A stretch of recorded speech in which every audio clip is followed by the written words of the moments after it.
Hey, good day everyone, I hope you're going well. I'm Drew Agnew and cheers for checking out A Drew Story. This episode's story is from my good friend Sean Capri. He's Canadian, a father, podcaster, and big old video game nerd just like me. And I was really excited to have Sean on the show. Over the past year, we've become good friends through our shared love of video games and podcasting. And while it's a bit tricky to figure out the time zones between Australia and Canada, we figured it out for this show. So I really appreciate it. It was really fun to sit down with Sean, pick his brain about a couple of things, and just catch up, because that's what podcasting and video games is all about, is the relationships we bond with people and all of that. So I really do appreciate it. But Sean and I, we become good friends through me finding his content. He did a podcast with Bobby Pauls, the Nintendo guru, called If We Ran Nintendo, and that show was a lot of fun. It was a little bit different to your typical Nintendo podcast. Back in the Wii U era, Nintendo was doing a couple of things, a lot of things, that was a bit iffy. It's like, why are you doing this? So those two would often bring up topics like, hey, if we ran Nintendo, we would do this better. And for the most part, I agreed with a lot of what they said. They probably got no idea about the business sense and all of that, but from a fan's perspective, yes, they definitely should have run Nintendo like that. And just them two together, they had just an electric chemistry that was a lot of fun to listen to, and their community just rallied around them and absolutely loved what they did. Me included. I found them through my good friend Seamus Mullins. He appeared on the show and put it on Twitter, and I'm like, a Nintendo show, huh? Very interesting. And with Bobby called the Nintendo guru, I followed him, and it was a lot of fun, just like with the content they made. Bobby also had his YouTube channel, which he uploaded news and all this stuff related to Nintendo and streams, and Bobby and I became good friends. I reached out to him to come on my Nintendo podcast, The House of Mario, and he was one of the most warm people I've ever reached out onto the internet. He said, yeah man, I'd love to, and he come on. It was so much fun to talk to, and it was just a really highlight of how you treat others online. And that's definitely a lesson I learned. And Sean, I loved just like him on the show. He was always the one who had to, put a check on Bobby, because Bobby was the one who was like, had the outlandish ideas. And Sean brought him down to earth a bit more. And Sean is just like such a likable person. He really is. Just an absolutely fantastic man. And I want nothing but the best for him. And you can see that through his work ethic, the way he treats others online, and I think a lot of Bobby rubbed off on him as well. So, yeah. But unfortunately, about a year ago, Bobby Pauls, he passed away. He lost his battle with COVID in hospital. And the big community that rallied around these two just was absolutely devastated. It was a long lead up to the unfortunate news. We all thought Bobby was going to be fine. He was going to make it. There was a fundraiser called Gaming with Guru, which a lot of content creators rallied around him, trying to help with hospital fees and everything that comes with spending that long in a hospital, especially in the States. I could only imagine what that would look like. So when the news come, it was just heartbreaking, absolutely heartbreaking. Personally for me, I don't want to make this about me, but I remember getting the news, waking up, and at the time my bathroom was getting renovated, so the house was just full of builders and that. And I didn't leave my bedroom, honestly, and it was just, I didn't know how to process it, because Bobby was a really important sort of aspect of my content creation journey, just doing these podcasts. And a lot of people feel the same way. A lot of people did. A lot of people came out on Twitter having similar stories, with encouragement and all that. And Bobby really, really did have a big impact on people. He really did. And I'm happy to say that Sean has continued Bobby's legacy through and through. Not only reminding us of the little moments they had through snippets on his podcast, We the Gamercast, but also just in kindness and helping people and just being just a top person. It was a year ago when they brought back their You, Me and Capri podcast network. They stopped after a while because of just, the big change in obviously a loss of a massive member of their network, but also just mentally. How can you continue to talk about video games when something else is going on? And I know that feeling just close to my heart. When my dog passed away, I can't talk about video games. I honestly didn't care. There's a lot of other things to think about. But in April, they did an event called You, Me and Capri Day when they announced brand new shows, what's coming back, what's leaving and all that. And they come back in full force. They come back with a brand new Nintendo podcast called The Nintendo Drive. That was, it's kind of a cheeky take on their existing podcast, the Xbox Drive and the PlayStation Drive as well. They brought a brand new podcast called The RPG Cave and brought back We the Gamercast twice a week at the time. But Sean has since gone back to once a week because that's insane. He's got a full-time job, so leave the poor man alone. But I was so happy to see Sean come back and the community rally around him. It was just really, really nice to see. And being almost a year from that point, the crew has really, really come into their own. Strength over strength. And we're leading up to April at the moment when they're going to do a bit more of an event as well as the 1 year anniversary of bringing back their network. And I'm really happy to see where they're going to go. Personally, they run some of my favorite podcasts, and I definitely want to, encourage everyone who hasn't heard of Sean to go and check him out because he is absolutely fantastic. You'll absolutely love him. And if this episode doesn't highlight that enough, well, don't know what to tell you. But Sean and we talk about fatherhood. I got a lot of questions. I've got a 1 month old at the moment. And I've got some questions that's just about when do they start sleeping more? When do they start doing this? When can I expect this? And, Sean answers those questions as well as he can. He's got an almost 5-year-old and a 3-year-old. So he's got a nice amount of experience. I don't just have to ask Bryce all the time now. Also, a lot of questions about content creation because both as content creators, I've got I just like picking people's brains and seeing what they think. And we talk about sort of how we handle review copies and all of that.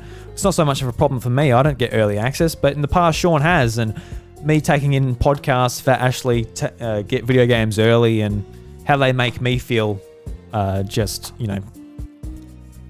getting behind as far as, taking in their content goes. But that's enough of me rambling, guys. Without further ado, let's hear a story from Sean Capri.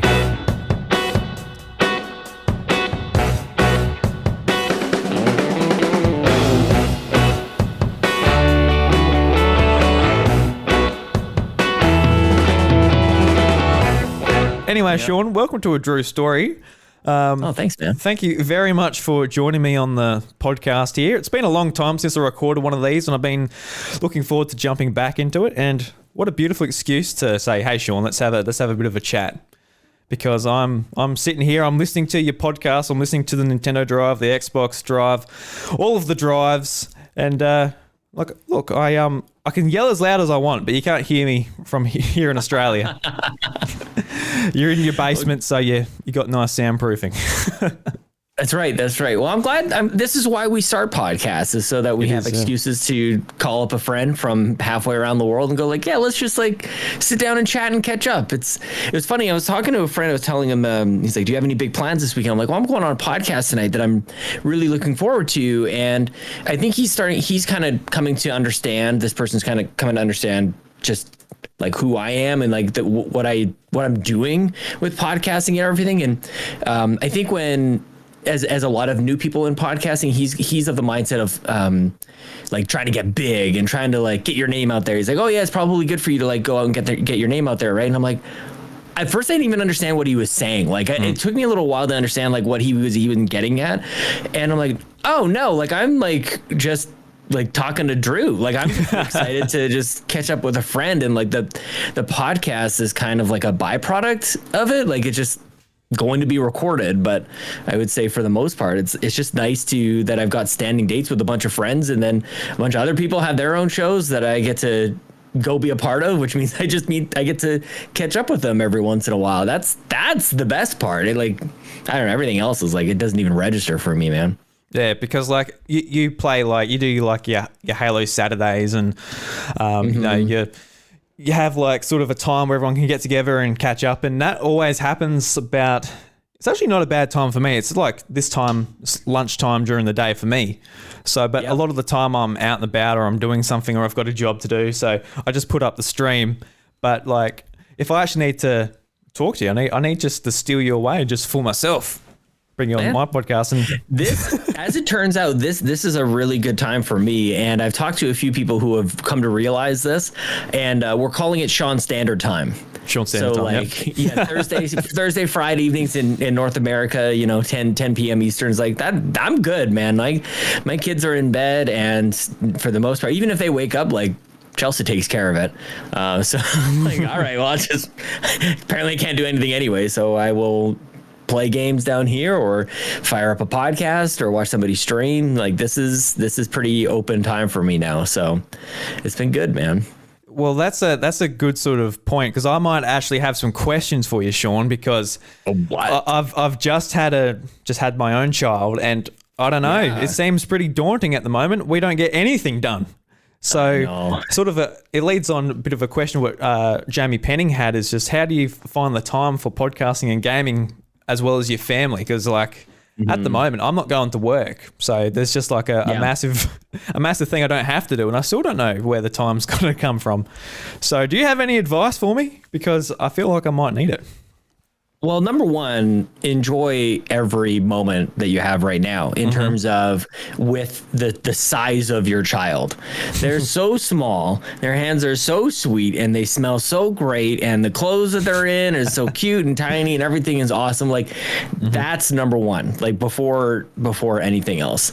I will never forget when Lincoln especially was born. Lincoln's my oldest son. When he was born, and it just like completely rocked my world, like in the moment and for months afterwards, if not for years, maybe even still to this day. But certainly like the intensity was right there at the beginning, and kind of around Christmas as well. Lincoln was born in April, and Christmas obviously 6-7 months after that. Like not a great time for me, and a huge amount of like panic about kind of what you're talking about.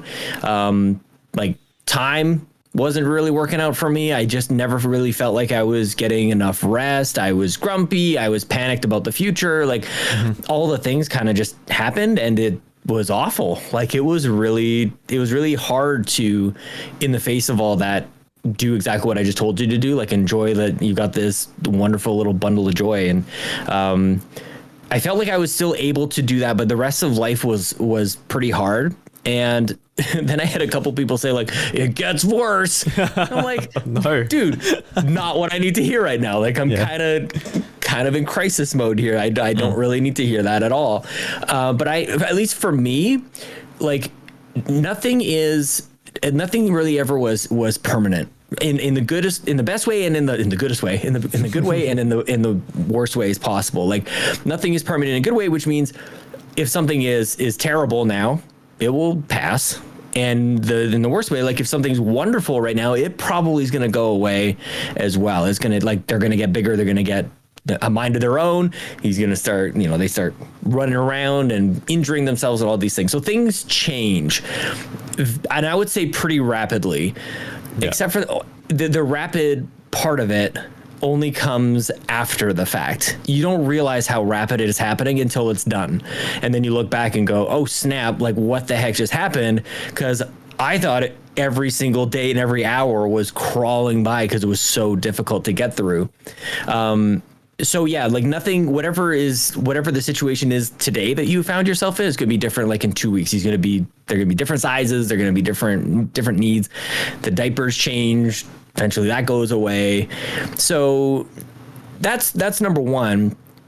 And then like number two, for me now that my kids are a little bit older, like I am pretty guarded about my schedule. Like I'm pretty specific about it. And I'm quite lucky that has worked out because, like my drive shows, the Xbox Drive and the Nintendo Drive, I do at lunchtime at work now. Now that I'm not driving to work, actually, because of everything else that's going on. And maybe my co-hosts would feel the same actually, but like that's the only time I will do that show. I'm not going to do it at night. I'm not going to have two more of my nights kind of taken up with standing podcasts. What I love is that I can do this because it's open. So I do a lot, but like my evenings are actually pretty wide open, and that really allows me to recharge whenever I need to and play the games whenever I need to. And so that's on the content side. On the family and parenting side, it's like it works the exact same way. When I'm a parent, when I'm like a family person, when I'm working, that's it. Like I don't really ever blend, and because there's not really a choice to it, it makes it actually kind of easier. I'm like, from this time to this time, I'm at work, and that's it. And from these like on Saturday, Sundays, I'm not playing games, I'm with my kids, I'm doing all these other things, then that's that. And so I treat the gaming time, the free time with the exact same intensity. Like this is it. I'm not doing anything else. So it kind of has worked out on that front. And then maybe the third thing is for Chelsea and I, like we've really worked on like the sleep schedule for the kids, which when you have a baby is like, that's not a thing. Eventually, like an actual schedule becomes a thing. And for us, our kids sleep 11 hours a night, 12 hours a night. So you get it back. It comes back. But sometimes we have to remind ourselves, like, we're the parents. Like, we tell these kids when they go to sleep. And in fact, we actually gave them a clock and tell them when they're allowed out of their room too. Like they can't get out of the room until 8 o'clock in the morning. Like that's the rule. So that means that we can recharge in the morning and we can get back to normal. And when they go to bed at a certain time, then we have our evenings too. So yeah, really, it's not by accident. That's for sure. It's pretty well thought out ahead of time. And luckily Chelsea and I, my wife, we've just always been on the same page about that kind of rigor for pretty much everything. So yeah, I'm happy about that. I'm happy to hear that it does come back eventually, but I am really enjoying sort of being a dad. Like, it's one of those things where you really can't put it into words. Like, you know, I was listening to, you know, people who are dads and, you know, mothers and parents, like yourself and other people on podcasts and friends. You know, Bryce has had 2 kids before I even had one. And, you know, you got an idea of what it might feel like. But like that day, you know, when I'm holding him, I'm like, oh my God, just that excitement, that fear, you know, it's all sort of mixed in together. And I didn't know that I would necessarily feel those emotions sort of together. But yeah, it was, you know, pretty phenomenal. And just when I hold him and, you know, look at him as, oh my God, I can't wait until year 5 or older and we can do stuff together. And what are you going to do in primary school? What are you going to do in high school? You know, you just like sort of daydream about the possibilities of what's going to happen. And I know being a parent is just having like a heap of good intentions and hopefully they all sort of work out and benefit the kid, because I know, like, you know, we're all human and our parents had great intentions as well, but they didn't get everything necessarily right. And I dare say I'll be the exact same. I might be too much of a mate and not be good at discipline and stuff like that. I don't know. I don't know how it's going to go, but I'm glad that, we'll potentially be getting some sleep back, because I think last night I went to bed about 4 o'clock at night or in the morning. So I was like, wow. Yeah. I don't really want to do that every time. Like, is this forever kind of feeling? Like, is it always going to be like this? And of course, like, you just kind of like think about an adult. Like, eventually an adult kind of gets an actual sleep schedule. So somewhere between there and where they're at right now, like, there's a bit of a gradient that happens, a bit of a blend. In 15 years, he won't want to get out of bed. So I'm just exactly. That's what I'm saying, man. It is a transition. But I would say the thing that is probably one of the more discouraging part is like the sleep regression thing that happens, where it's like you think you're good, and then it, like, I don't remember what the milestones are, but it seems to be somewhat predictable. It's like kid's gonna get to like 8 months or something like that, and they're like, now if you think they're getting good at sleeping, they're gonna suck at it for a little bit again, just to kick you in the ass, give you a little punch to the gut and wind you a little bit. You're like, oh, come on, man, they were doing so good, this doesn't make any sense. And you kind of like look it up and go, okay, this is okay. And you know, I feel like there's a lot to coming to understand from other parents, the challenge part of it, because I think a lot of parents will be very eager and excited, and, you know, rightfully so, to tell you about all the awesome parts about being a parent and all the prideful moments and all the joyful milestones and all this other stuff. And you think that that's all there is. And then when something crappy happens or really challenging, you're like, nobody talks about this. Like, what was it? What am I supposed to do? Like, what? You feel alone and you feel like you've done something wrong. And it's like, probably is a sleep regression thing. And like, that's a thing that just happens. Maybe they're teething, and that sucks too. Like, there's a lot of stuff that just everybody kind of goes through, and I think it changes priorities too. I don't know. Like, I don't know that you were really partying all that much beforehand, but like it kind of prioritizes things automatically for you. Having kids, I would say.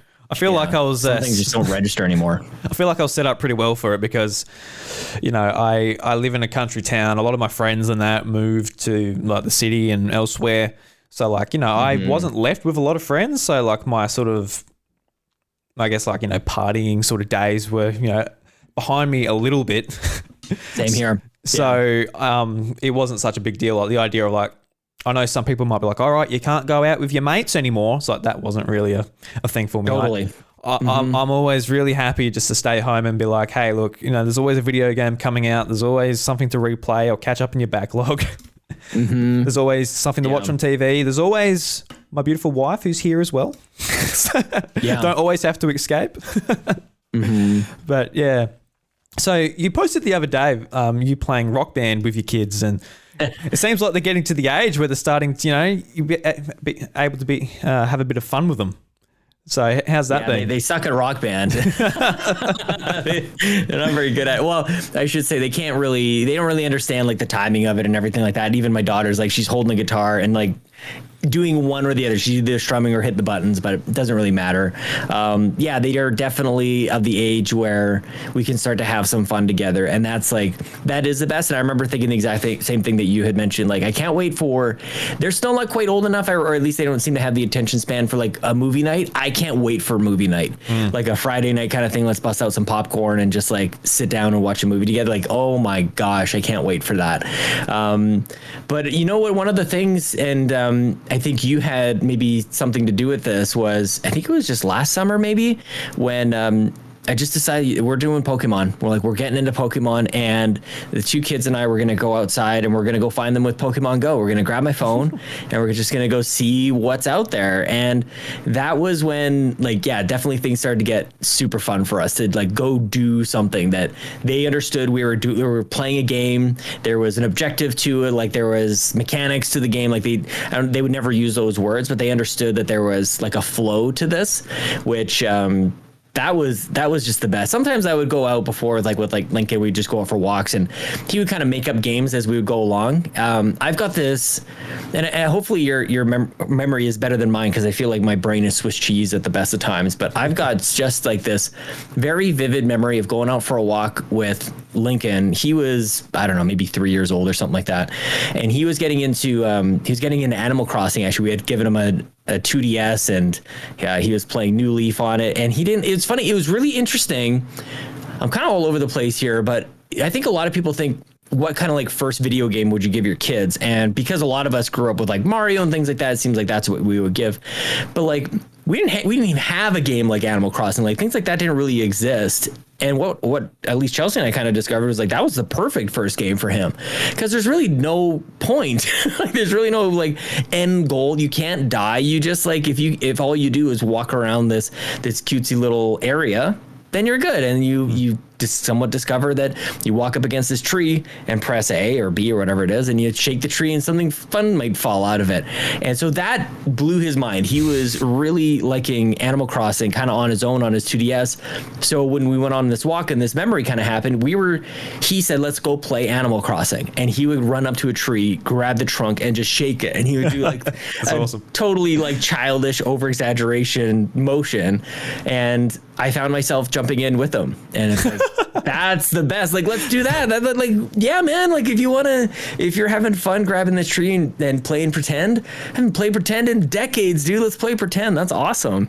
So that was kind of like where things definitely changed for me. And as a dad, like, and Chelsea was breastfeeding for both kids. So like, I didn't really have like a role in the middle of the night, really, or with the kids. Like my role as a dad, especially in the early days, was like pretty minimal.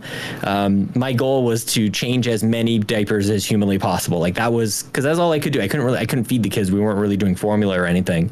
And so I felt like I don't feel like I'm doing anything. I don't feel like I'm contributing. And that is not a good place for my brain to sit, especially when that tired. Like it just doesn't feel good. Didn't feel like I was very valuable, and it definitely wasn't feel like I was contributing. And I'm like, what am I doing then? So yeah, as they get a little bit older, I find myself much more involved and enjoying it too. It's not even like I have to do something. It's like we get to do things together. And yeah, that just is more and more every single day. We go skiing now, which is super fun. We'll take one of the kids one at a time to the local hill, and that's been great too, man. Yeah, I'm jealous because I've never been to the snow in my life, so that looks like a lot of fun. Yeah, that sounds like a decent life too, though. To be honest. Well, just like never seeing snow, and you're like, you'd be so sick of it, I'd imagine. You got to get rid of it off your driveway, Dude, like we have so much snow, but this isn't the Xbox Drive where Ryan Turford gives the weather update on a weekly basis. So yeah, how you going? Yeah, just look out the window. Oh well, I'm grey and overcast. That's not what I asked. But yeah, all of that sounds like good advice. So I think everyone has been telling me just enjoy it, and I have been. Even the bits where I'm like tired and he's screaming because screaming. Oh. Last night he was like I couldn't settle him or whatever, and eventually said, Chantel, yeah, you feed him. You've got the milk, and I went to the bathroom and just went to the toilet, and all I could hear in the back of my head was just like screaming. Yeah, but he wasn't actually crying. It was just still going on in my head. Yeah, I'm like, oh my god. Oh man, I've definitely experienced that. You just like you're because it kind of comes in almost like predictable waves. Like with the breathing, they kind of like let something out and then they breathe and then it kind of comes again. You just like, I don't know, it creates a bit of an expectation. Yeah, that I don't think I've ever heard anybody express it like that, but that's the thing. Yeah, I'm with you on that, man. Yes, no, something I can go without when they're a bit older, I reckon. Yeah. But one aspect I haven't heard you talk about on your podcast, I might have missed it. I dare say you've touched this. You record a lot each week, but like talking about your family, how'd you meet your wife back in the day? Oh, what's your story behind that? Was there anything interesting, or you just met at a nightclub with the doof? No. We met at work actually, which complicated things, at least in my mind, not really for her. I've worked in charity work for 13, 14 years at this point, which is nuts.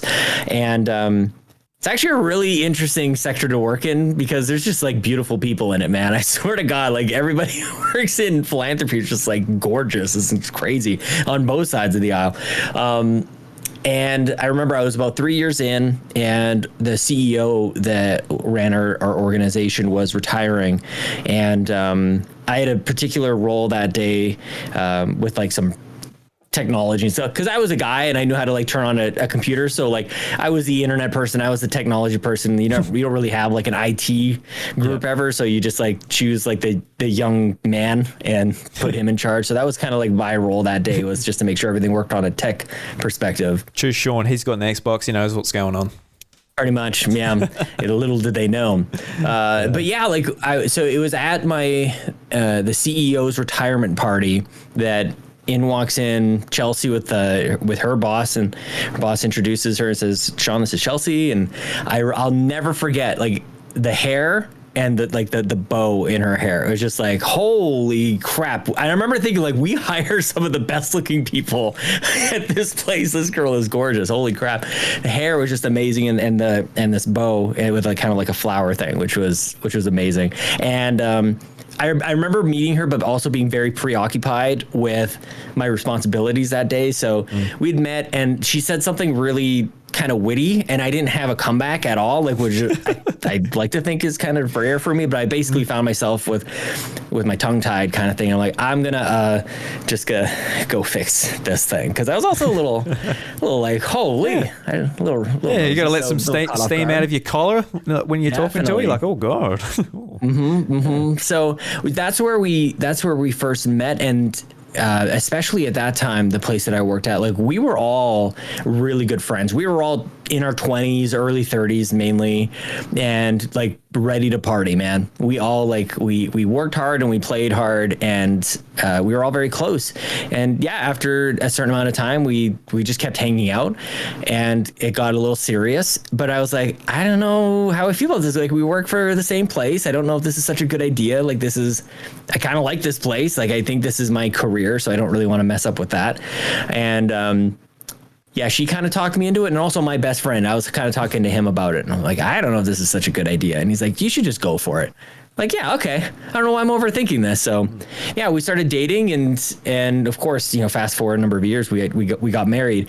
But the reason I skipped to that part is because my best friend who gave me that advice, he was my best man, and giving his speech, he said, like, the only reason you guys are here is because of me, because Sean wasn't going to make this happen. So it was really up to him. And you know, because one of the things that I questioned back then too, like one of the things that really came to light quite quickly for Chelsea and I was like, we had a lot in common, and video games was one thing, and we both kind of had the same, we were both kind of into amateur photography. We had basically the same camera, and I was kind of taken by her.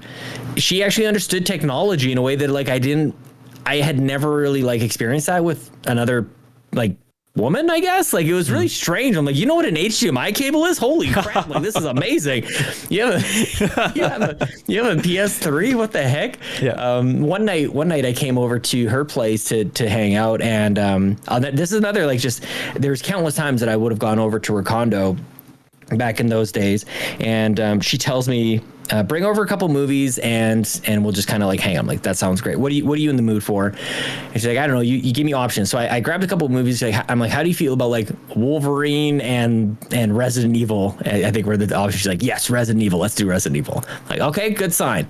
So I come on over, and she was on like kind of like a main floor of a condo building, which means I could just like go into her sliding door and go into her condo that way, or her apartment, rather than kind of go through the main door. So it was really nice and easy. So I knock on the window, she waves me in, I go in, and she's sitting there playing Ocarina of Time on her 64, which, I mean, points. Yep. And I'm about to say, hey, like, you know, actually like have like, let's have a conversation. And she gives me like the 1 second kind of like just wait over there. And I'm like, this is awesome. Like, I just love this girl, man. Like, I don't mind at all. She's just playing Ocarina. She's talking to the owl. It's turning its head upside down, whatever, and trying to get through whatever the heck it's telling her about. And she's one, and she's always been this way. She skips through story and dialogue and everything. Like, she's don't care, skip to the end. And that particular part of Ocarina, like, at the very end, this owl goes like, do you want me to repeat myself, yes or no? And it defaults to yes. So she's still busy hitting A, and it ends up hitting yes, please tell me that all over again. So she got frustrated with that.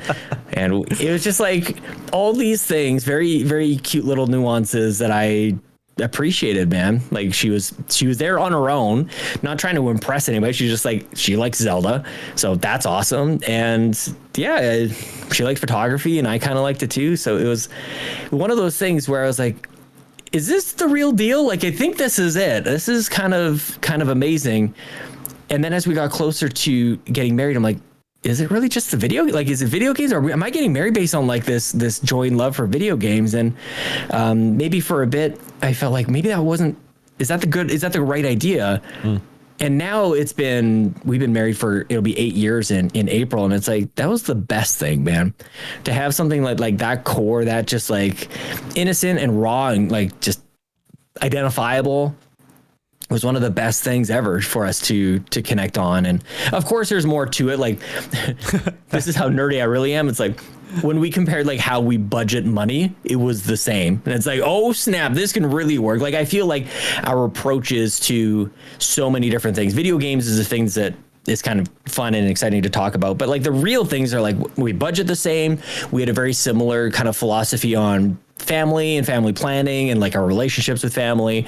And even the approach that we took to like buying a house together was like, made sense. Like, we both just, we were in the same boat, and it was never like either one of us was offending the other with our own opinions on things. It was, we're just going to come in with the exact same amount. We both had a place before that we were going to sell, come in, buy the house with the exact same amount, because it's still early, like relatively in your relationship. Like, it was advanced at the time, but like that was 10 years ago at this point, 10, 11 years ago. So it's kind of like we still didn't know each other back then nearly as well as we know each other now. So there's that little bit of uncertainty back then.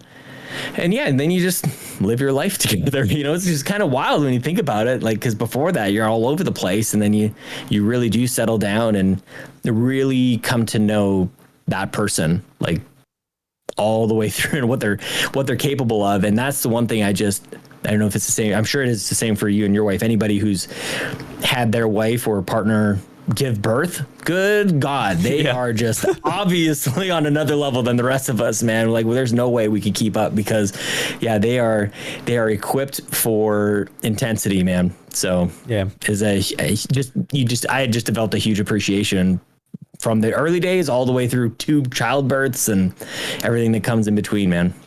Yeah, it's pretty impressive. Like, going back to your mate who basically said, look, just don't worry about it, just go and see how it goes for you. Look, I think like all men need a mate like that, because like I had a friend like that. He wasn't even like a close friend or anything. He was just someone I was friendly with, but he was just like dude, just stay the night. Like, it's fine. Like I was very much in the mindset with Chantel when we first met. I was just like, oh, look, she just wants to be friends or whatever. And I was very shy, I didn't have any confidence when it come to girls and all that type of thing. So I was just like, she just wants to be friends, whatever. And that was, talking to her now, it's very much not the case. She was laying down some pretty obvious hints, but I did not see any of them whatsoever. So that was the same with me. So, thank God for friends like that. And if we can pay it forward one day, maybe you're in a food court or something, you can see some lady just laying on some real obvious hints to this dude and he's just not getting it. Maybe just tap him on the shoulder and be like, hey, look, she's laying on some pretty serious hints there, mate. Maybe take it to the movies or something. But my thing is, like, I think that my radar on that front, I don't know if it's any better now. So like, if I couldn't get myself any good, like I would actually want somebody else to go give that advice. I wouldn't trust myself to tell somebody else to go for it. Like, I don't know, man. I didn't see it for myself, so what do I know? I'm in a similar place too. That was Chantel and I were both working at the same pub together, and she got grumpy because she's like, you're talking to this girl and she's hitting on you. I'm like, is she? Exactly. I don't know what. I didn't see it whatsoever. She was just some loud drunk woman to me, but apparently she was laying it on, but don't know. Even if I wanted it, I did not see it coming. Yeah, no. Yeah. I don't know, man. Like, we're just friendly. Like, who the hell even knows? I don't know, man. Yeah, so that's really nice, sort of how you met Chelsea and all those similarities. Like, when it comes to me and Chantel, like, we don't have those similarities when it comes to video games, but we have it on sort of I guess other levels as well. So I guess it just goes relationship by relationship. And I've tried to get Chantel into games. I've been like, oh, you know what, something like a Telltale game or Life is Strange or something. You can just sit there and it's like, oh, what do you want to say? Press X or circle or whatever. And that's still, she's like, oh, where's the buttons? Oh, what's going on? I don't know what to press. There's a time limit. She's stressing out. I'm like, oh, maybe Ted. Losing her. Maybe Ted. Yeah, that's right. Maybe I'm relationship's going downhill. No.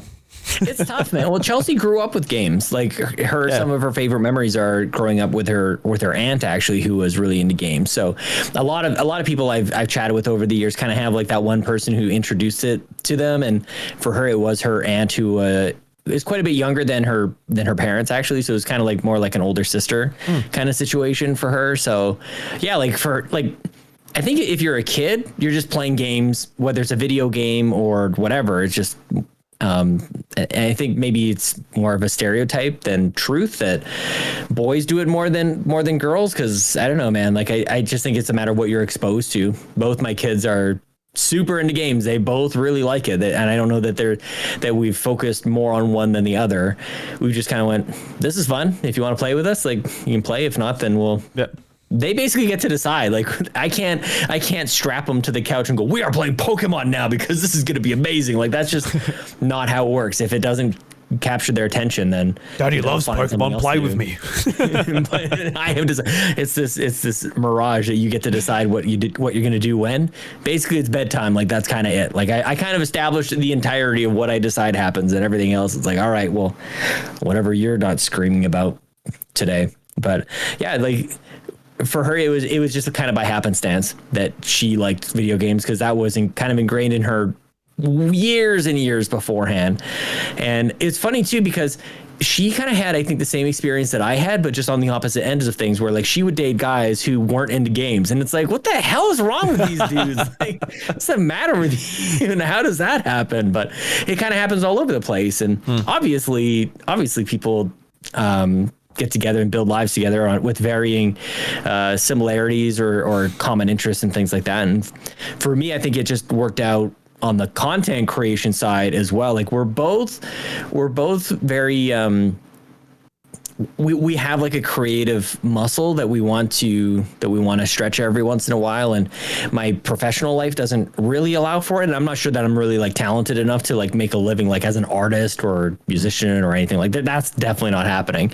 So, but we definitely are both very driven, and if we are interested in something, like, we're going to try our best at it, and we're very encouraging of each other. So whether or not it was a common interest in video games, that's great. But I think more core to that, more central, and it was actually something she said in her vows, like, that she's going to always encourage me to chase my dreams. And it's like, she has kept that word from that moment that she said it, because yeah, it's kind of the same thing that my best man did. Now that I think about it a little bit, was like, he encouraged me to chase this and chase her. And then now that we're building a life together, she has been, you know, she clears out the doubt, the self-doubt, the wondering, the second guessing, all that garbage. She's like, just go for it. And I owe so much to that, and these are lessons that I've kind of learned and tried to build off of over the years, is that encouragement from her and Bobby as well. One of the first things Bobby ever said to me when we first met was like, keep doing this. Like, this is good. You should be doing this. And I've come to realize like how seldom people are encouraged in a genuine way. Well, maybe not in a genuine way. Like, people just generally are not encouraged to do something that they're enjoying. And that's actually kind of sad, because it's so meaningful when you have something that you want to do. Oftentimes we'll hide it. And especially as video game nerds and dorks, like, I think maybe especially we go like, oh no, I'm only kind of into video games. Like, I don't want to let my true color shine here, but like, actually it's like all you think about and all you want to do, and you can't wait till the next one. You kind of like hide it a little bit. And this leaning into the things that really bring us joy and giving other people permission and encouraging them to do that. It's like, life is so hard, and having people do that for you is just guiding you towards the light, man, because there's so many challenges. Life just gets harder and harder every single day. There are people around us who their lives are hard, and we feel for them, and our own lives become more and more challenging. So I think that it's just so, Chelsea knew even before, well, maybe because her dad passed away at a young age. Maybe she kind of had this enlightenment maybe earlier, to just like, life is too short to worry about stuff. Just like, go for it. Like, if it's going to bring you some happiness, or maybe it will, maybe it won't, like, you just go find out, and don't let the worry and anxiety and stuff prevent you from discovering something awesome. And this stuff, like podcasting, and like, I don't say it lightly, has totally changed my life. Completely changed. Like, I think my professional life has been enriched by this sort of thing. My personal life has been enriched. Like, I just feel like I have something other than my job that is attached to my identity and what I think about. And that is because people encourage me to do it. Like, I wanted to do it. Like, I won't like take none of the credit, but I think I think a lot of people who start up this sort of thing share this, where you can very easily talk yourself out of doing it. Like, very, very easily, you can just go, I don't need to do this, because like, none of us need to do anything. And if it's hard, if it's causing us any stress, which most things worthwhile doing probably will do. It's very easy to take a nap or get extra sleep or do literally anything else rather than the thing that's hard. But I think it's super important, man, to have something outside of whatever's paying the bills. I think it's important to have something to look forward to.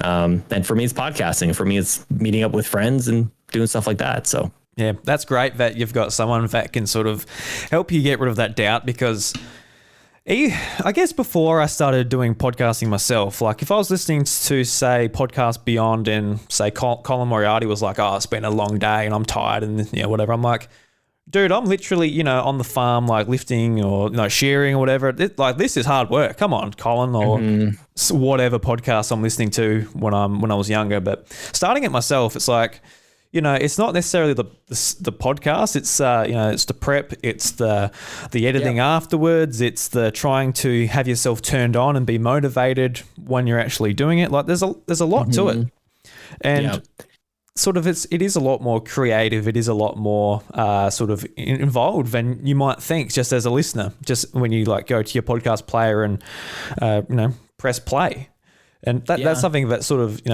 shown to me just when I started doing it myself. And I guess it is similar to having a kid.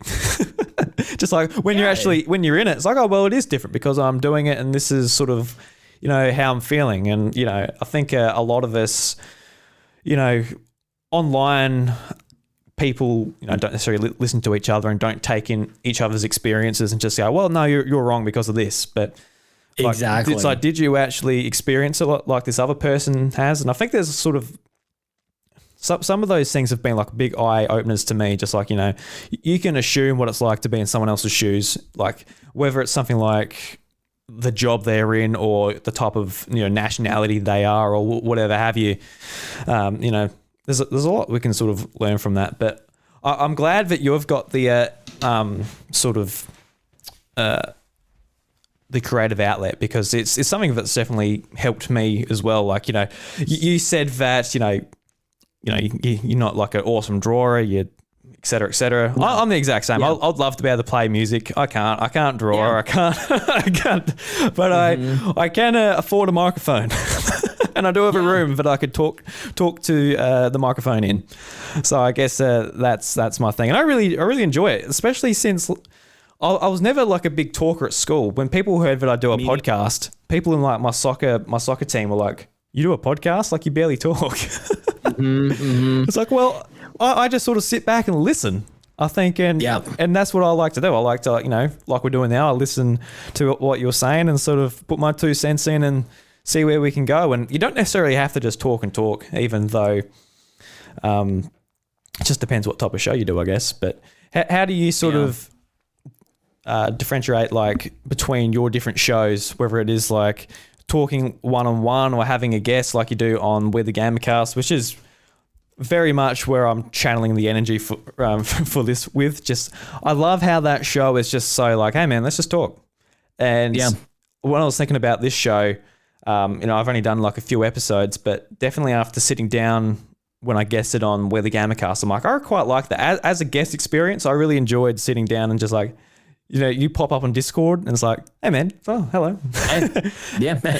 And then like all the rest is sort of done with you recording the intro and that elsewhere, which is works out pretty well for the guest time. So how do you sort of make each show its own thing? Because you do a couple. I do a couple. Yeah. It's interesting because with We the Gamercast in the early days, I was I'm very like my mind is very logic driven. Like A plus B equals C, 1 plus 2 equals 3. A lot of like logic and rules and framework and everything else. Like, because I need to be able to operate in a space that's familiar to me in order to feel comfortable and confident, and then like do the thing. And in the early days, I kind of established that I was going to have a brand new like I had these rules. It was going to be a different person every single week, and I generally wanted to talk about like how they got into video games. And there's a couple things like that. Like I did other rules were like I didn't ever want to have like repeating guests. I always want to have somebody like a brand new person, and that was your one time. You're never going to be allowed back on. And it didn't really take all that long before I realized like some of these rules are kind of dumb and kind of limiting. Like, and who made them, and who's going to care if I even follow these things? And as the year, it literally took years, and it probably, you know, if I'm lucky enough to continue to do that show for years in the future, I'll probably look back to even at this point in time, 2022, where I will think about some form of regimen to it that I will in the future let go of. There's probably something, even as free flowing as I'd like to think that it is now, there's probably something that can be let go even further. But as time went on in the early years, I started to discover that like the fewer rules I was putting into place, like the more enjoyable I was having, more enjoyable time I was having with the show, and the more open people were getting with it. And there was a few times where the guests kind of did it for me. Like they showed me where that show could go. And Seamus Mullins was the very first guest. And like, just that's the big bang moment where I thought, like, even before he showed up on screen, actually, I don't even think I was doing video at that time at all. I don't even think I had a webcam. It was just literally a Skype call back in December of 2015. And like, I don't know, I was emulating like Mark Maron, just jumping on a conversation and literally like the whole format, the intro and then jumping into the conversation and then having an outro. Like that's Mark Maron's show. And I thought, well, what if I did that with video games? And Seamus comes on and just shows me how it's done. Like, oh snap, it's like 4 questions, and if the person can talk, then I'm good. And I'm just like you said, like I think you and I grew up very similarly. Like I enjoyed listening, like quite a lot actually. I felt like I was going into that show like thinking I needed to be the talker on it. And it's like first lesson of doing that show, at least for me, was like, it's way better if the other person does the talking. It's easier. So like comfort zone, I was happy there. But in terms of like it being interesting, I thought that was the better way to go too. So just I've kept learning lessons all along the way. I promise. I think this is tied to your question, and I keep doing that. There's times when somebody comes on and they've got a harrowing story, but there's other times where they're like, I have like 5 favorite games that I would like to talk about, and like, yeah, I'm in for that. So that show is very free flowing, and as it turns out, like that's an easier show to do than something that's like regimented and first we're going to do this and then we're going to do this. Like I think that's actually harder to do. But there's no prep, and I think it's a better show for it. So I think very critically about all the things that I do. Like the hard work comes afterwards when I'm reflecting on things and I'm thinking about how that's going to impact like the next one. But like in the moment, I try to just kind of go with the flow for We the Gamercast. And I've tried to take that approach pretty much with everything. And this wasn't even like I don't think there was like a lesson I ever learned after the fact. I've always kind of felt like I should just do what kind of feels right. Bobby encouraged me to do that big time. And I think for both of us, we knew right from when we met, we wanted to create podcasts together. And I remember jumping on a Google Hangouts with him, and he's like, what if we do the show like if we ran Nintendo?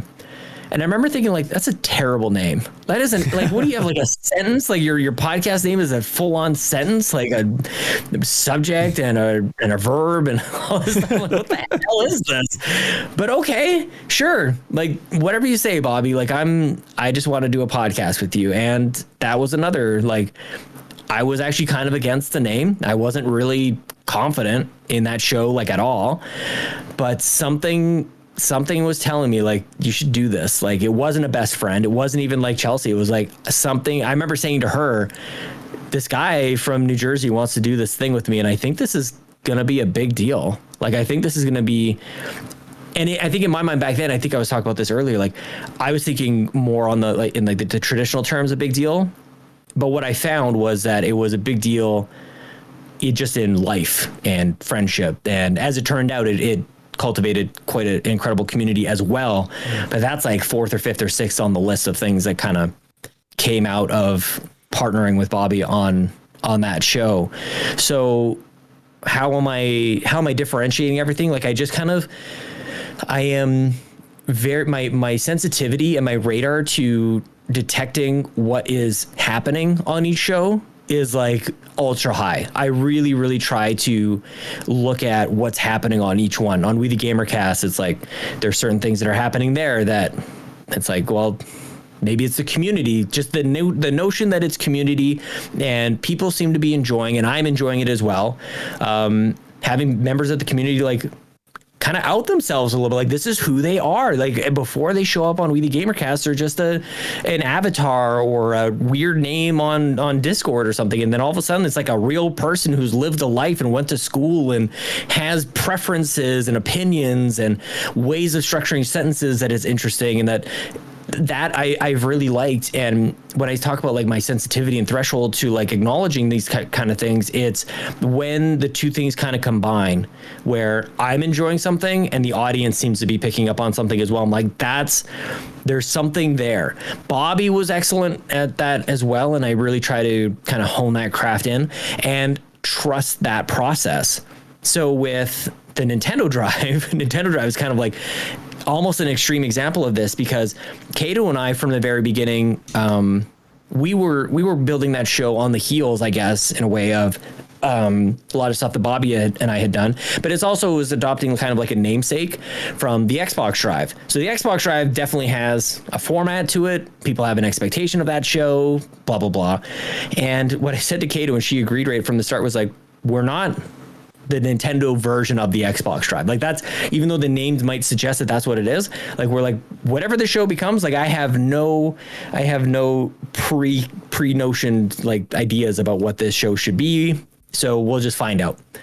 And as it turns out, it's like, well, if we take 14 questions from the audience and we shop the eShop and buy a bunch of stupid $2 games, that's awesome, man. Like, I really enjoy that. So that's kind of the longest possible way to answer your question. It's I just follow what's been fun, and I think that has with a little flair, a little direction, a little nudge to just go like, just do a little different, just do something a little bit that makes it unique. I don't feel like I ever like go out of my way to go, this is unique and different, don't you notice it?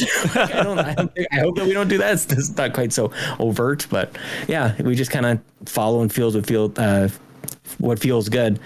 And yeah, it just kind of, but I think it takes courage. I think that takes a little bit of like willingness and go, I don't know how this is going to go, and who cares? And I've never really looked at numbers. I think that's kind of helped me a lot. Because if I looked at how many people are listening, and if I tried something and I saw a dip that could, or maybe it totally is not related to the thing that you try, which I would say for the most part, there's like a trillion factors that could impact a single week or even a single month or a half month, whatever it is, like, could impact your listenership, and you never know. So I would suggest, and what I told myself back then was like, don't ever like look at the numbers and link it back to something that you did, because it could be like the title of the show. It could be just there was a war breaking out somewhere, like God knows what. Like, there's so many factors that could impact your listenership. So I never linked something I was doing to what was happening on the listenership, at least not in a micro sense. I tried to always look a little bigger than that. Yeah, no, there's definitely sort of a lot to take in there, and just what you said about like not even like sticking to like the exact same thing all the time. Like with this show, I started off being like, all right, I want an interview show, and I want it to be, different people. Pretty much what you said at the start of the run of We're the Gamercast. Mm-hmm. It's like, different people and whatever, but sort of thinking about it, like, I do want to play with the format a little bit. Like, I've recorded and put in the can like a solo episode, like just with me, while I didn't have time for guests and stuff. I've got that in the can. I've got other ideas, and even how this show can sort of fit in, like with the other stuff I do, like with the House of Mario, which is a Nintendo podcast I do. Sort of, if I want a guest on to talk about something that isn't the news, they can come on this show, and then it can be cross-promoted with the House of Mario. So those listeners can hear the Nintendo topic, and people that aren't maybe not into games, they might come across this and come across an interest in games by listening to this podcast as well. So there's like lots of different ideas you can sort of use with different technologies, whether it's with your podcast host or whatever have you, but sort of lots of interesting ideas. You don't have to like follow the exact same rubric every single week. So I think that's important. I'm glad that you come to that sort of thinking a while ago, and you see that in your products too. Because I absolutely love how Where the Gamercast is very much community focused. You've got a massive community, so you're able to do it. You're able to sort of showcase sort of people that, you know, like you, which is good because you can get them on, and people, like a lot of the people, they'll know you. Like, I don't know this person necessarily, I haven't talked to them, but they've been listening to your shows and they sort of just jump in and start talking to you, which would be pretty interesting as well. It's not like you're talking to someone who's just trying to sell their book or something like that. And There was that for a while, and I will say, you know, I try to let go of a lot of rules. I do have one that has lasted quite a while, and that I will not have somebody with a Kickstarter who's trying to like schlep their Kickstarter on the show. I had one, and that was it. Okay. I'm like, I am not here for, and if I even get a whiff of that, if I get a whiff of like, I don't know who listens to this, but like I definitely had somebody come up like, hey man, like I've got a cool new project that I'd love to promote. Like, can I come on with the Gamercast? Like, absolutely not. And I'm going to tell you that stinks. Like what that person did, it just get the hell away from me, man. Not even a little bit. Like I want a genuine conversation. I don't want you. And the funny thing is, oftentimes I will have a genuine conversation and I will genuinely be interested in what that person is creating. And I'd much rather it that way. But when somebody comes in and it's just like so clear that all they want to do is like mooch off of, which I was gonna say mooch off the audience. Let's be honest, like there's bigger fish or bigger trees to climb up, man. Like I'm not gonna change your world by you being a guest on We the Gamercast. Like that is just not how it works. It's not like you show up on the show. It's like Joe Rogan or something. Like a couple dozen people, you know, like it's not a huge deal. So I mean, you won't get attacked for going on your show either, I guess. So that is a positive true. As far as Joe Rogan goes. Whatever, man. $200 million. I'll have a look at whatever that takes.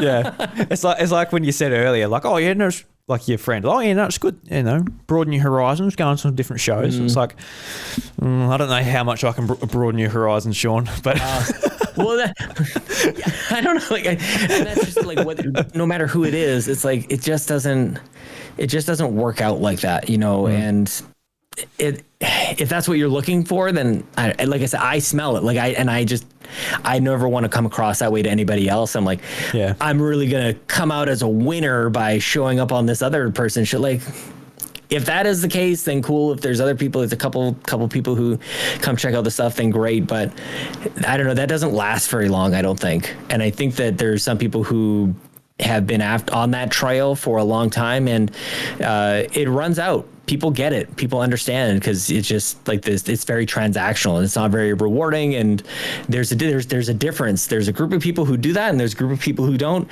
And the people who are in it for genuine relationships will be around forever. And it's just a natural thing. It's a natural process. So that's probably one of the only rules, that I discovered once upon a time that I still hold on to pretty hard. Yeah. Yeah.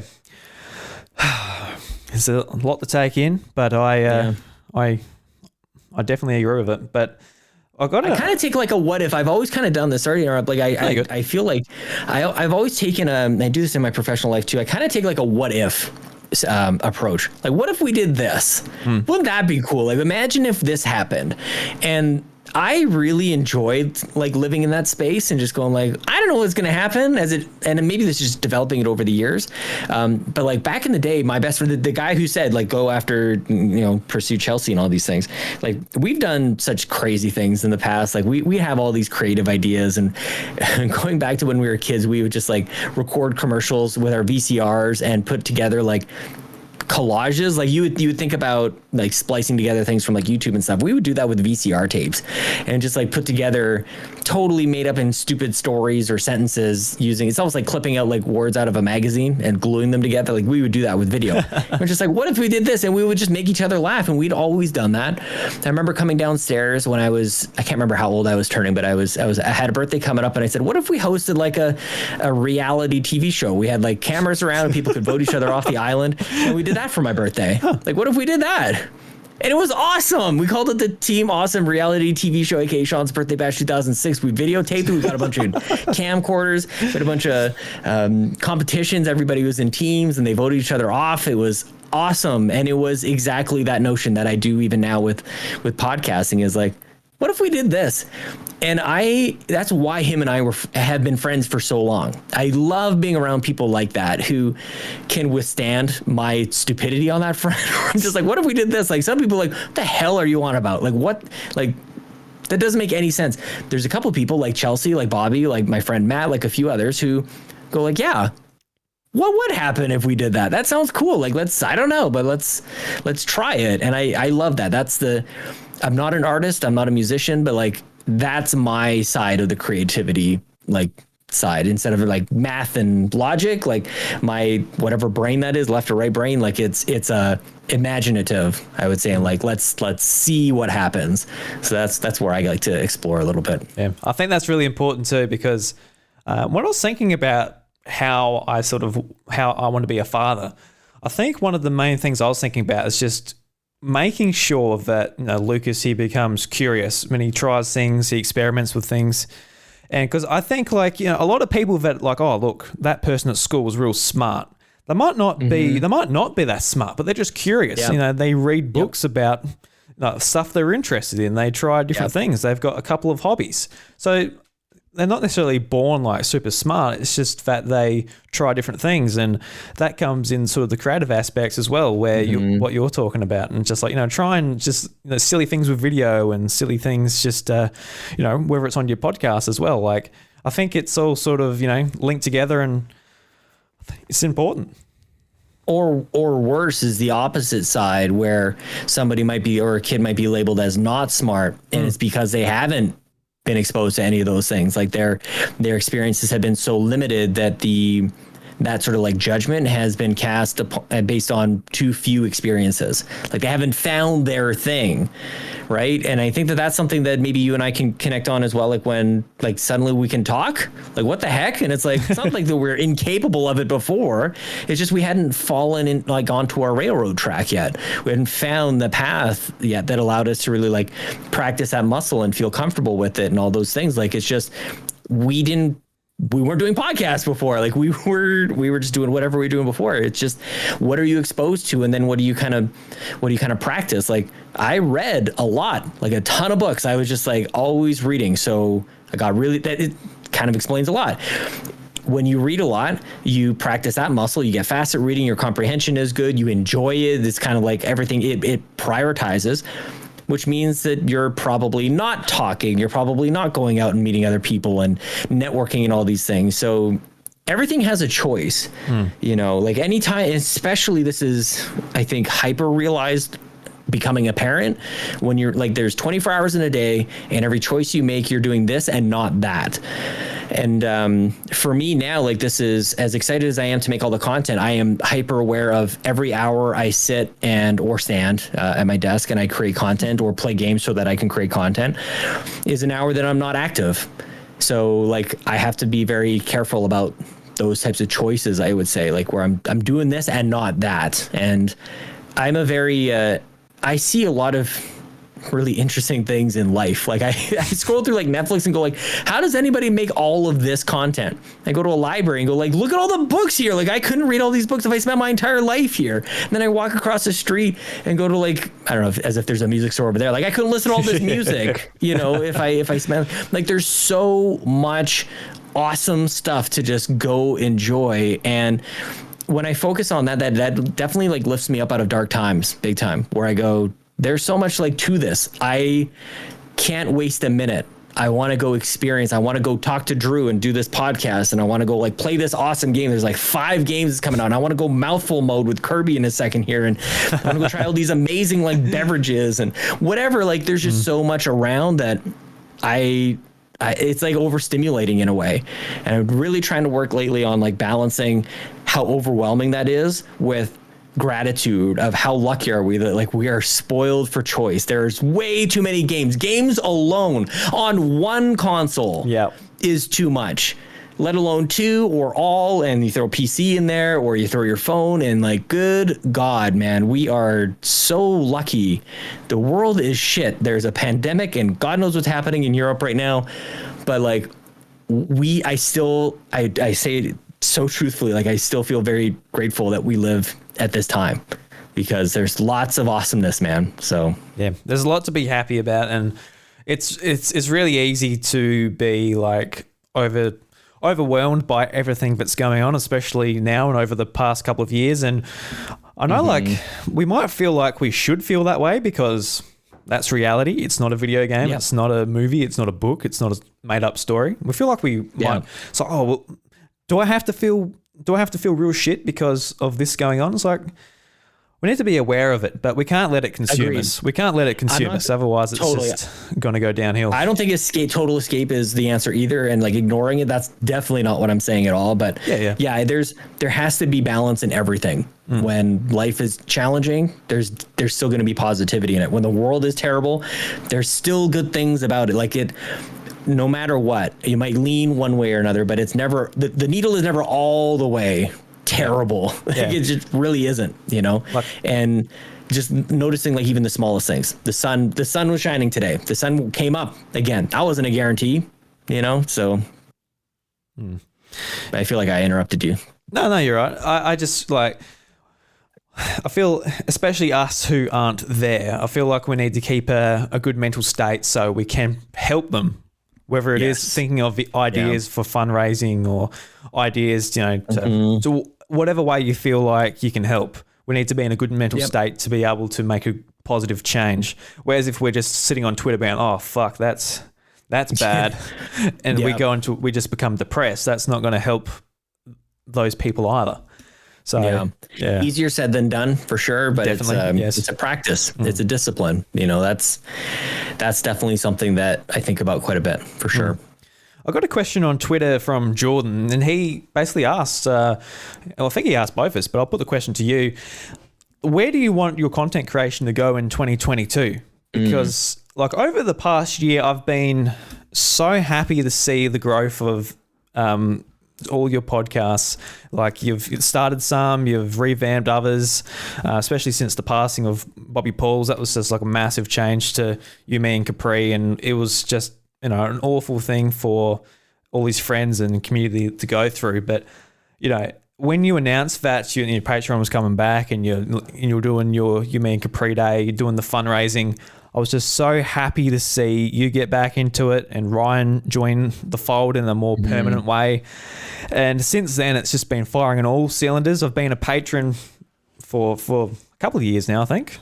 I don't know. Thanks, man. Thank you. And I especially don't miss an episode of Nintendo Drive because I'm just a big Nintendo fan, but I definitely keep up. A lot. Nintendo fans actually still like it, like, because it's such a nonsense show. So thank you for that, man. Listen, just I guess a bit of a pause on it. Like most of us do actually just open up our Switch and go to the eShop and say, "Oh, that's on sale. I'll buy that." Then never play it. Look, a lot of us are like that. Especially like me, I shouldn't be like that. I want to be a Nintendo podcaster as well. So I feel like, I'm sure you feel like, oh, look, I should be playing more things and having some opinions about this art form on my Nintendo Switch. Yes. But it's just not how it works out. That actually that reminds me of the early days with the GamerCast. I would have things scripted. I was so terrified to like go off script or like wonder if I was going to have anything to say that you can go back, you shouldn't, but you could go back to the first episodes. I'm like, I am reading off the page for stuff. I'm like, I should present myself in a very I should in a particular manner.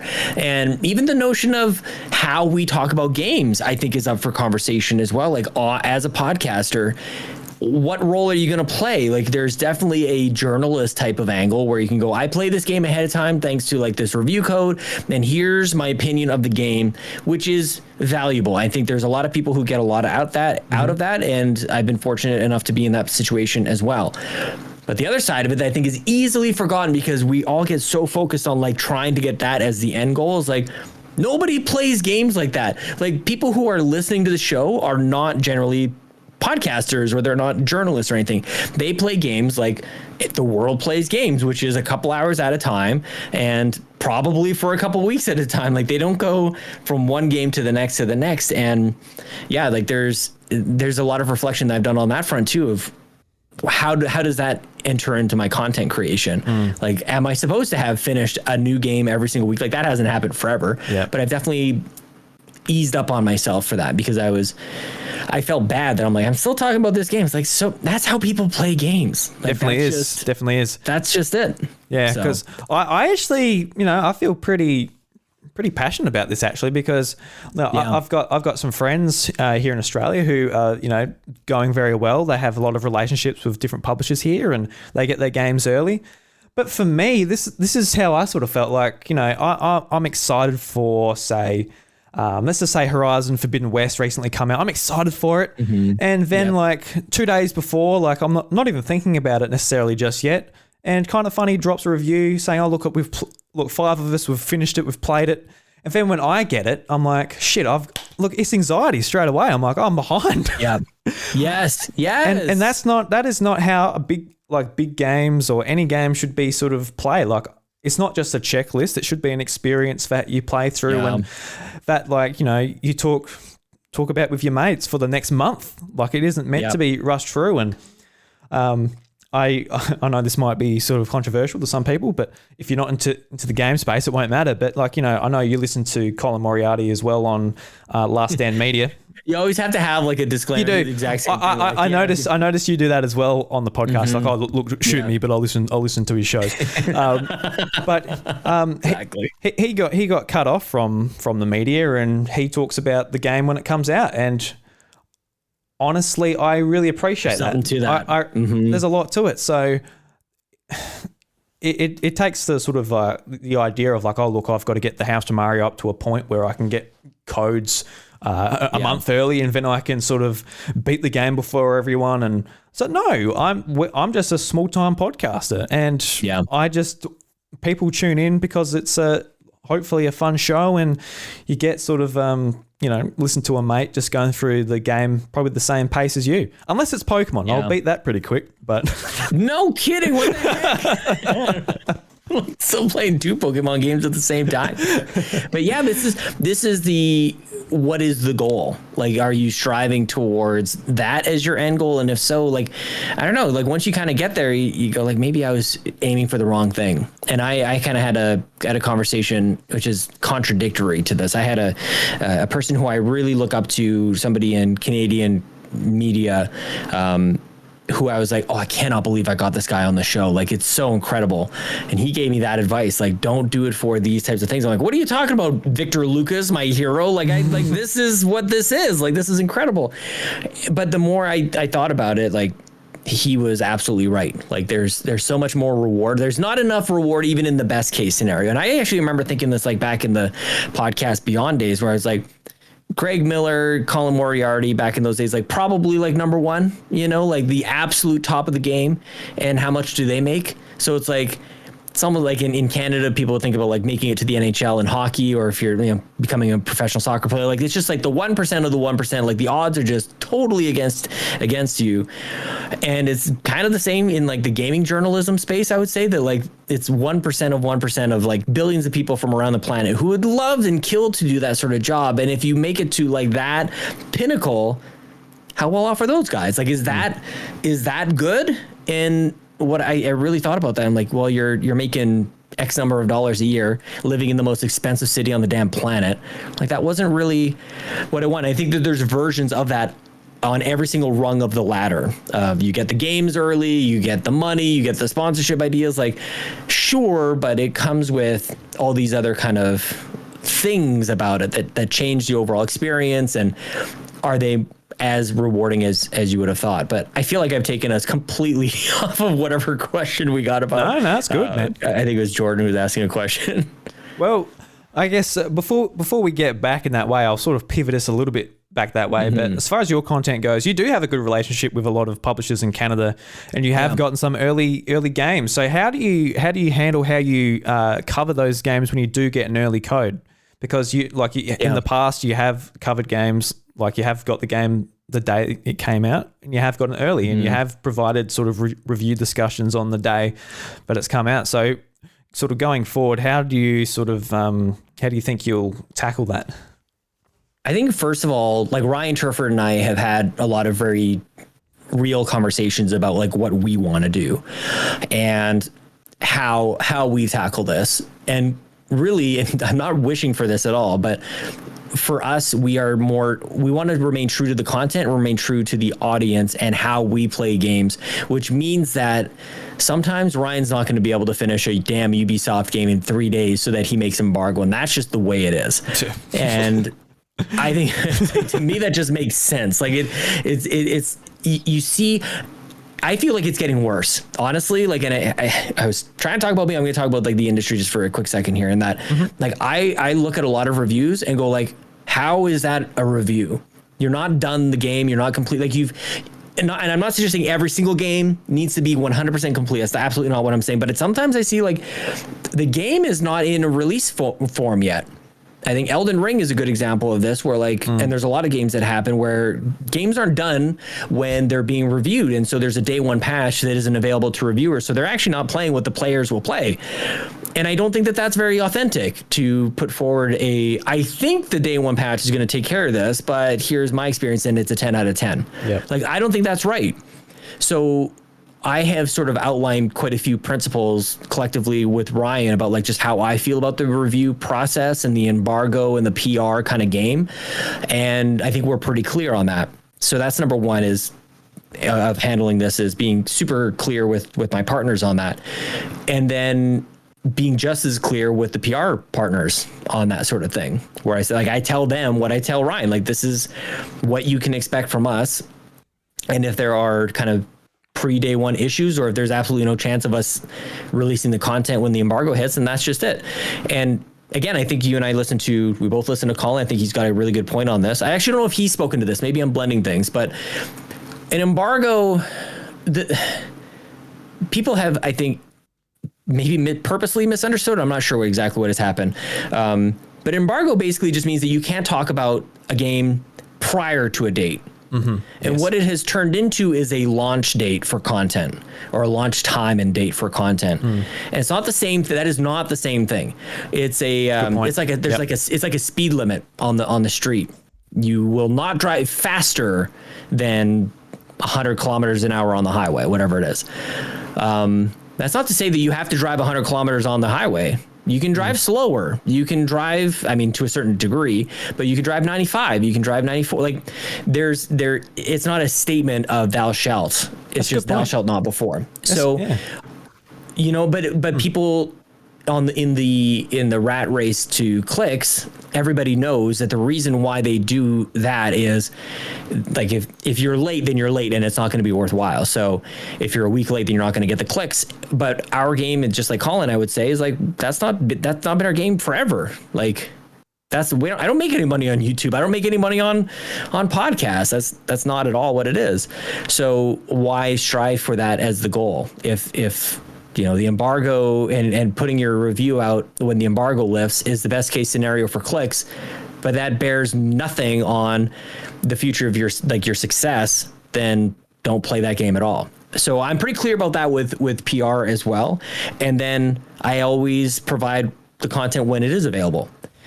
And we've kind of created a bit of a blend here to say that we will have conversational type of stuff on the podcast. I'm X number of hours into a game, and so far I'm thinking this. I think Tales of Arise is a good example of this, and Scarlet Nexus, oddly enough, last year, both from Bandai Namco. We got a code for Tales. We did not get a code for Scarlet Nexus. We actually hadn't worked with Bandai prior to Tales, but what we did in that case was ask for a code for Scarlet Nexus.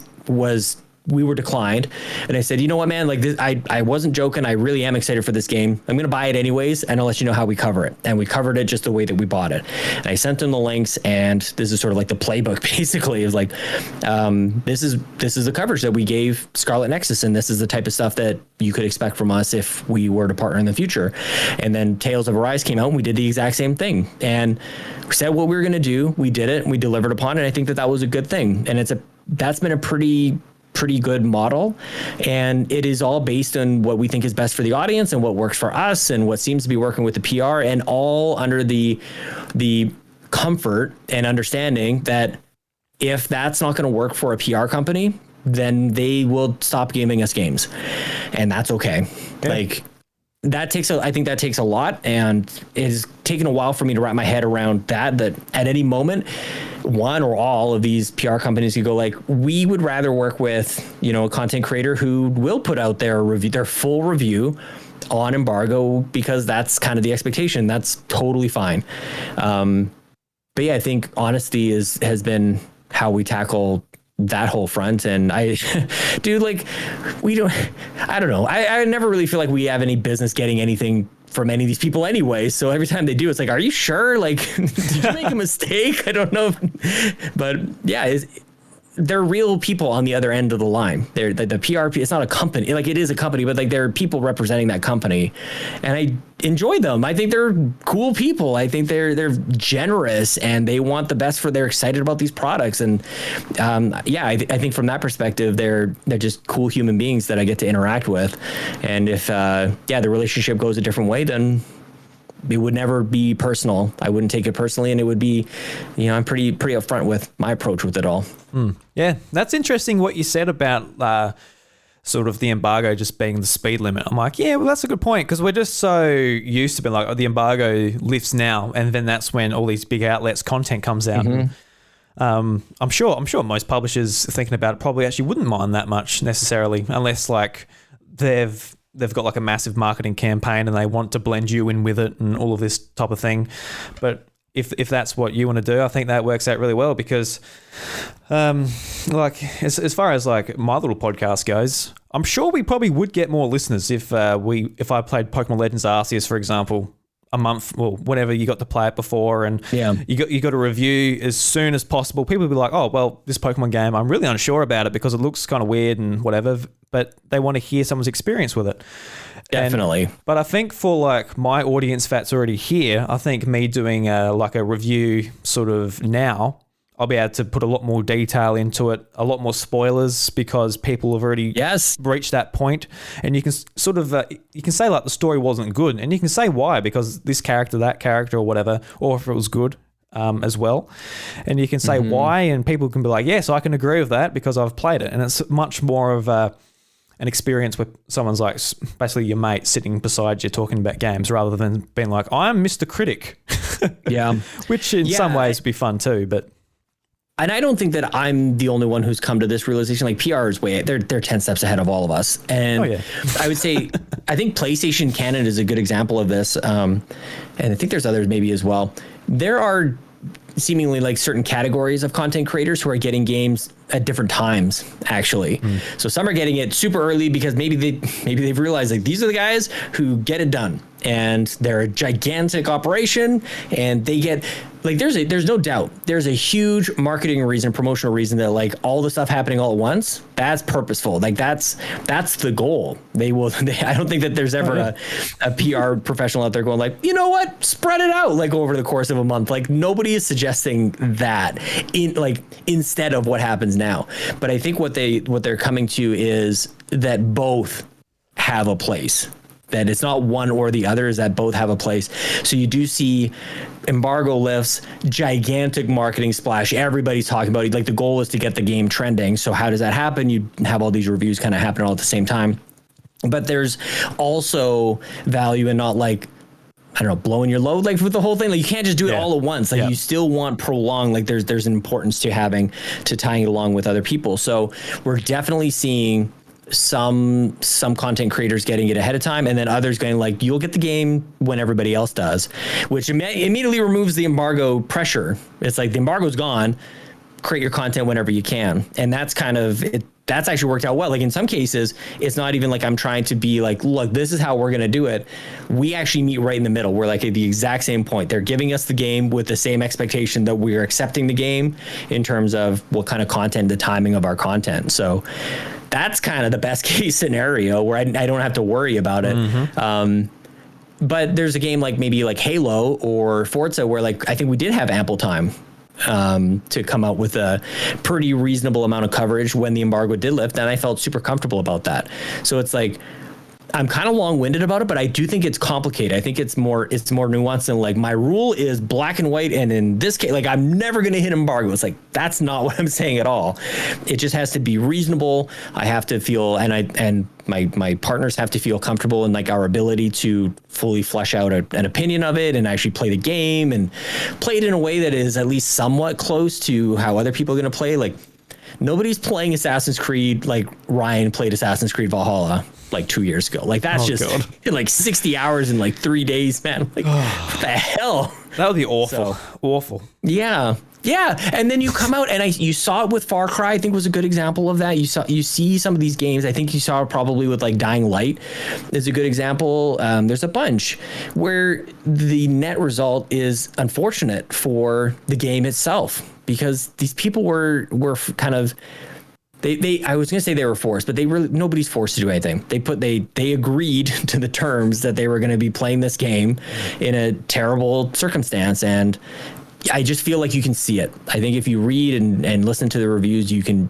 sense it. So yeah, if I played, to know what other people think about that. If I played 20 hours of a game, like in one day for 3 days, I reckon my review would be like, look, this game, it makes you very tired. My eyes hurt. Look, I don't know if I recommend it necessarily. I've got actually quite sore thumbs. I couldn't wait for it to end. Yeah, I couldn't wait for it to end. Of course not. Yes, definitely. Yeah. I think that definitely plays a part. Or I didn't finish it, or I played it on easy mode, which there's nothing against played it on easy mode, but it's a different experience than what other people might do. Like what has happened is excuses are everywhere. Like all over the place of like, I was going to give you like a full review, but like this, and this. So this is what you get. It's like, really? Like that's what we're being okay with, but okay. But yeah, like I was going to hand in my homework, but had all these other things that kind of happened. So here you go. And the teacher's not going to have any of that. It's like, well, it's still like a half-baked product. So, and it's also coming from the people who champion against crunch. They're crunching for their reviews. Like it's so hypocritical. Like that's the kind of probably the biggest thing about it all. Is every one of these people who, I don't think any one of us really enjoy crunch. I don't think any one of us want to see people lose their families and things to making a game because they had to work overtime for an extended period of time. It's like those are the people who are kind of most vocal about that are the ones who will ignore all of the responsibilities so they can play 70 hours of a game in 80 hours time. It's like that's for a product that maybe it should just be delayed. Take your time. Miyamoto quote that review. You know what I'm saying? A bad review will be bad forever. Everybody messes it up. Yeah. At this point, I just love butchering that saying. It's like, look, Me too. A bad game would be pretty bad for a while, and it won't be able to be fixed, even though there's updates these days. Exactly. Look, that was a sort of a really interesting topic to go on because it was something I don't typically talk to people about, but with you actually having some foot in that race, being able to actually have some early content, it's interesting because I don't know how. I honestly don't know where I feel on it, but as far as a creator myself, I'm pretty happy just having it out day and date, but. Even like with you talked about your Halo Infinite review. I'm like, I quite enjoyed that you had early access to that and I got to hear your thoughts on it. So I don't know. I think I'm a bit of a hypocrite either way, but whatever. And that's what, like, I think you can kind of take a sentence in there and create a hypocrisy somewhere along the lines. But I just think that it's a case by case basis. I really do believe that. So, I don't know that can someone be a hypocrite if there's like, well, in this case, this is my reasoning. In this case, is like, I don't know. I'm trying to be really, really well-rounded on it. So yeah. I agree with the probably an asshole. Probably makes me an asshole, I guess. I'm pissing off both sides of the fence. Yeah, there's someone listening to their phone just like, you're an asshole, Sean. Oh. Mm-hmm. Yeah, that tends to happen. Let's start wrapping things up. Let's go back to Jordan's question. Let's 40 minutes ago. Where do you see your content going this year? Do you have any sort of goals that you want to hit necessarily, or some new shows, new whatever you want to introduce? Yeah, I'd love to get more day one reviews out there, and tons of sponsorship deals. Yeah, just whatever the sponsorship deal, just give it to Sean. It doesn't matter how unethical it is. I will trample over everybody else to get it. I'll push small children out of the way. No, I feel like that's actually a kind of a timely question, because I've kind of said everything that I'm not striving towards, actually. And where I come back to is a couple things that I've been able to experience over the last couple of years is like, this is what I want to do more, which is more community meetups. So finding opportunities, and hopefully the world opens up a little bit more, and finding opportunities where we go like, where is everybody? Where specifically is everybody? But I think we can I think we can have in real life hangouts, whether it's with additional content creators and having opportunity to sit around an actual table and create things. I think would be cool, not only to experience, but I also think that it elevates the content in a way that excites the community and the audience. So I think that from a content creation goal standpoint, that resonates with me big time, because it just checks off all those boxes. I want to do it. I think they want to do it. I think the audience would love to see it. Like, that's one of the coolest things that I think I discovered with Bobby, was like, when you put something out there that you go like, would you guys like this? And they get really riled up about it. It's like, that's awesome, man. So I think that's one of the things. That's probably the biggest thing, is finding ways to be where other people are, or where they could be, and creating either content or just having some meetup opportunities with that. And I think that's like the most specific manifestation of the focus of community, is like going to them and having people around each other. So I would love to do that, like gather at PAXs or in and around E3 or that time of year. Extra Life is a great example of this. So that's where really like Patreon kind of comes in. Like, that's like probably like a travel type of budget as well, as so I can justify it to my family, like, okay, bye, I'm going to Toronto. Like, I went to Fan Expo last year, and like, that's because I'm able to just kind of squirrel away some money here and there and go like, this isn't going to break our bank. Like, it's for the content. And that seems to make sense to me, because in the early days it was make us better, help us get better gear and all these things. And I don't know that I need anything else. So this seems to be the logical next step, is meeting with people.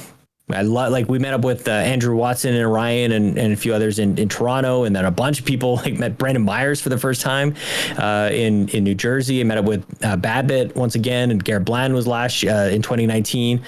And a lot of this also comes out of like Bobby, man. Like, he's gone, but I got to meet him a couple times. I stayed at his house for days. I was in that room that everybody saw on a screen. Like, that is the coolest thing.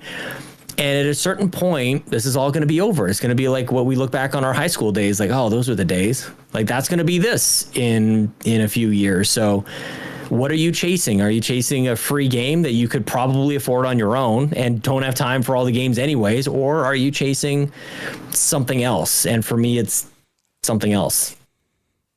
Absolutely beautifully said, Sean. I love that so much. I think anyone that is thinking about sort of making content, that is the mindset to have. That it really is. Like, you know, you can get games and make money 1,000 different ways, but I think you don't have enough time for all the free games. I'm telling you, man, you have enough time for the games you can afford. That is the hard truth. You don't have, like, if somebody throws an extra game at you, you don't have time for it. Yeah. The budget, your time and money budget will align.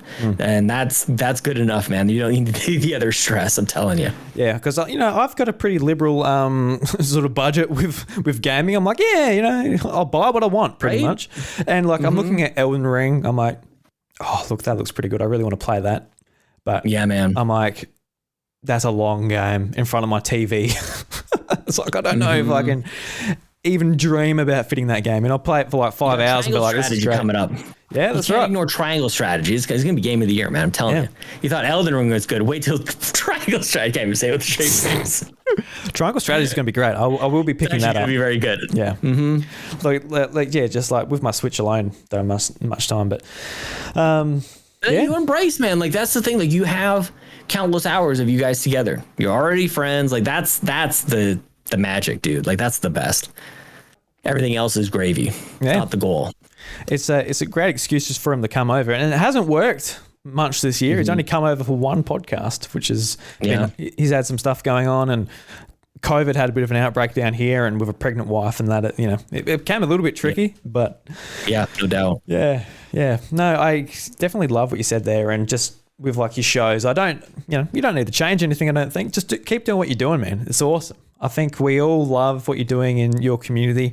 Just with your brand new podcast, even what Ryan's doing as well. The RPG Cave, the PlayStation Drive. You've got great variety in hosts and topics, and everything's changing in April, man. We're changing everything coming up. Everything's. Are you actually turning it upside down? Are you actually? I don't know. Maybe we did something last year in April, so we might do something this year in April. It's exciting. Well, a bit of a tease for anyone that is expecting something. Maybe something. Yeah. Something to do with comics there, or is that's disappeared? I don't know. Maybe. We'll see. All right, Sean. Well, thank you so much for joining me here on the podcast. I really, really enjoyed it. It's been a while since we talked in voice. I guess I'm not going to say in person because you're still on my screen. But maybe one day I will be able to attend one of those meetups you were talking about, because here in Australia, I haven't gone to PAX in a couple of years, and that was pretty much how I met up with a lot of my friends here, and that's been sort of died down. But maybe when my kid's a bit older and COVID's not a thing and World War III has ended, maybe I can make my way over there to one of the PAXs or something one day. Who knows? Doesn't it ever feel weird, like when you realize like you haven't met some of these people?